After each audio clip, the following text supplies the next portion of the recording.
अरे कौने खेत बुझल धान सुधान, अरे कौने खेत डटहर पान गे माई। देखिए माता पिता क्या होते हैं और माता पिता का आशीर्वाद कितना बड़ा है। माता और पिता का इतना बड़ा उपकार है हम और आपके जीवन में, अगर वो नहीं है तो हम और आप कुछ भी नहीं हो सकते हैं। आज जो साक्षात भगवान की पूजा होती है, हम गीत तो छठी मैया का गाते हैं, व्रत भी छठी मैया के नाम से करते हैं, लेकिन अर्घ भगवान सूर्य को देते हैं। हर कौने खेत उपजल धान सुधान, कौने खेत डटहर पान गे माई।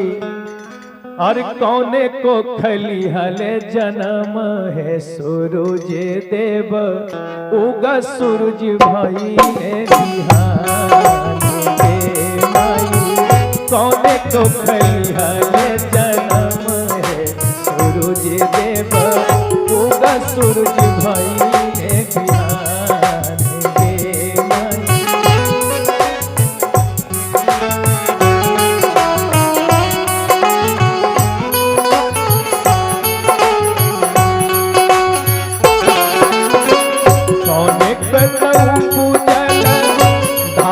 सुधान, कौने खेत डटहर पान गे माई। कौने को खलिहल जन्म है सूरज देव, उगा सूरज भाई ने बिहान गे माई। कौने को खलिहल जन्म है सूरज देव, उठा सूरज भाई ने बिहान।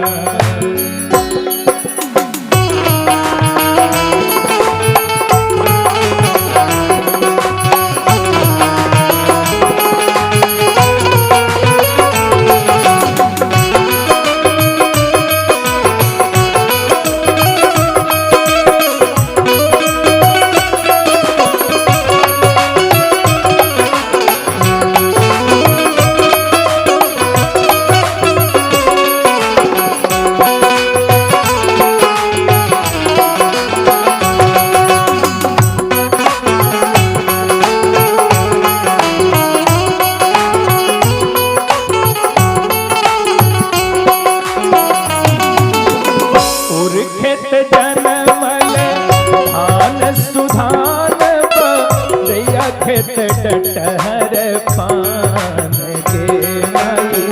अम्मा को खलिहल जन्म है सूरज देव, उठा सूरज भाई ने बिहान गे माई।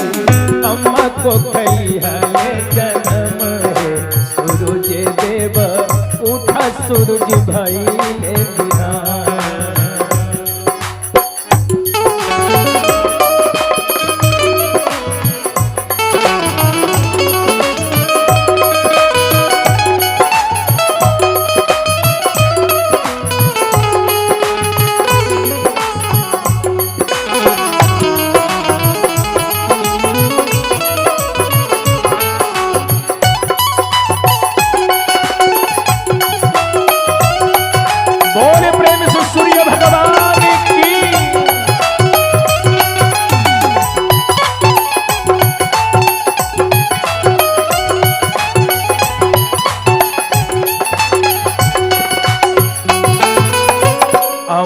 जगावे तोरा सूरज देव, बिहिया दर्शनिया पान गे माई। बिहिया दर्शनिया पान। अम्मा जगावे जे ताही सूरज बल, तिही सूरज दर्शनिया पान गे माई। कष्टिया रगले ले हर बार गंगिया में, कष्टिया रगले ले हर बार गंगिया में। उठा सूरज भाई ने बिहान गे माई, उठा सूरज भाई ने बिहान।